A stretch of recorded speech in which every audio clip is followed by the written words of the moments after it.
যে আমরা একটা সুষম জনকল্যাণমুখী সার্বজনীন মানসম্মত শিক্ষা ব্যবস্থা করতে চাই।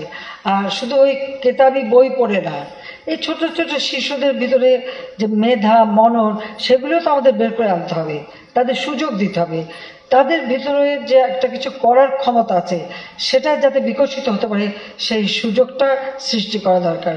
আর সেদিকে লক্ষ্য রেখেই কিন্তু আমরা শিক্ষার কারিকুলাম আধুনিক প্রযুক্তি জ্ঞানের মধ্যে নিয়ে আসছি। প্রত্যেক স্কুলে ইতিমধ্যে আমাদের লক্ষ্য আছে যে প্রতিটি স্কুলে আমরা কম্পিউটার ল্যাব করে দেব। প্রথমে এটা মাধ্যমিক থেকে শুরু করেছিলাম, এখন আমাদের লক্ষ্য আমরা প্রাইমারি থেকেই শুরু করে দেব এবং সেই সাথে প্রি প্রাইমারি আমরা চালু করি। আর প্রি প্রাইমারি 1 বছরের জন্য, এখন আমরা সেটা 2 বছরের জন্য করতে চাচ্ছি। সেটা পড়াশোনা না, বাচ্চারা যাবে, একসাথে বসবে, সবাই বন্ধু বান্ধবে খেলাধুলা করবে। ওই খেলাধুলার মধ্য থেকেই তাদের ভিতরে যে সুপ্ত মেধাটা আছে সেই মেধাটা কিভাবে বিকশিত করা যায় সেই ধরনের ব্যবস্থা আমাদের নিতে হবে। তাহলেই কিন্তু এই ছেলেমেয়েরা, এরাই তো ভবিষ্যৎ আমাদের, সেভাবে আমরা তাদেরকে তৈরি করে দেবো।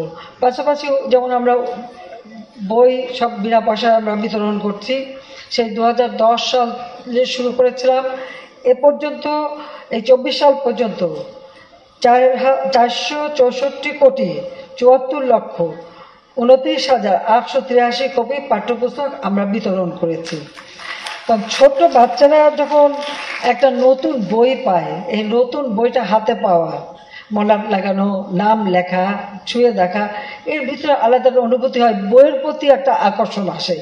আর সেই বইগুলি বা এই এমনকি প্রাইমারিতে শিক্ষার ক্ষেত্রে তাদেরকে ছোট ছোট কার্ড করে দেওয়া, একটা মানে কি বলে, একটা পোস্টারের মধ্যে সমস্ত জিনিসগুলি রাখা, জিনিসটাকে দেখাচ্ছে না, এই নানা ধরনের কারিকুলামের মধ্য দিয়েই তো তাদের জ্ঞানের পরিধিটা বৃদ্ধি করা।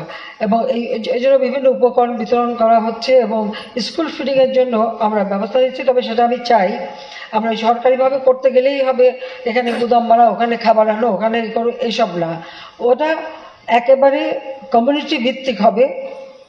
গার্জিয়ান আছে, আমাদের জনপ্রতিনিধি আছে, একেবারে সেই ওয়ার্ড থেকে ইউনিয়ন, উপজেলা পর্যায় পর্যন্ত, জেলা, তারপরে জাতীয় পর্যায় পর্যন্ত যারা আছে, সকলে মিলিতভাবে এই স্কুল ফিডিংয়ের ব্যবস্থা করা। অথবা মায়েদের নামে যেহেতু আমরা উপবৃত্তি পাঠাচ্ছি, তাদেরকে আমরা টিফিন বক্সও দিয়েছি, তারাও পাঠাতে পারে।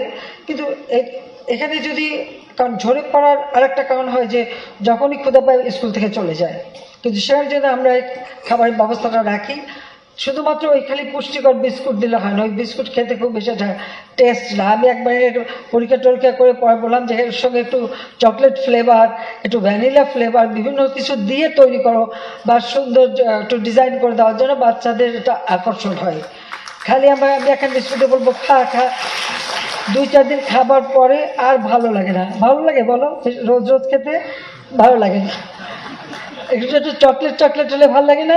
হ্যাঁ, সেইভাবে আমি কিন্তু তারপর বলে দিচ্ছি আমি অভিযোগ করতে যাই না, এখনো চালু আছে, চকলেট ফ্লেভারটা দিচ্ছে। আমি নিজে খেয়ে কিন্তু টেস্ট করেছি, তা আমারই যখন বেশি মজা লাগেনি তো ওদের লাগবে কীভাবে, তাই না?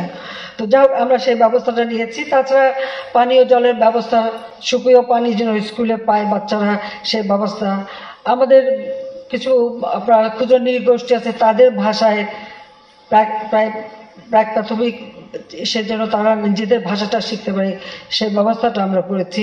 এমনকি মসজিদ ভিত্তিক শিক্ষার ব্যবস্থা, শুধু মসজিদ না, মসজিদ, মন্দির, টোল এবং গির্জা, সব জায়গায় কিছু ধর্মীয় শিক্ষার সাথে সাথে প্রাথমিক শিক্ষাটা মানে কিছুটা হাতে করি যেন প্রাথমিকটা হয়, সে ব্যবস্থাটাও কিন্তু আমরা করে দিয়েছি।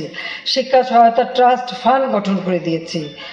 আমরা নতুন নতুন সরকারি প্রাথমিক বিদ্যালয় প্রতিষ্ঠা, রেজিস্টার্ড বেসরকারি প্রাথমিক বিদ্যালয় জাতীয়করণ, শিক্ষার্থী ও শিক্ষকের অনুপাত হার কমানো এবং শিক্ষক প্রশিক্ষণ, যেটা সব থেকে গুরুত্বপূর্ণ, শিক্ষক প্রশিক্ষণ করা। কারণ আধুনিক প্রযুক্তিতে শিক্ষা দিতে গেলে কন্টেন্ট তৈরি করা বা কীভাবে প্রশিক্ষণটা দেওয়া হবে সেগুলোও জানার ব্যাপার আছে। সে সব ব্যাপারে আমরা যথাযথ ব্যবস্থা নিচ্ছি এবং আপনারা জানেন যে সকলে বেতন ভাতা সুযোগ সুবিধাও আমি বৃদ্ধি করে দিয়েছি।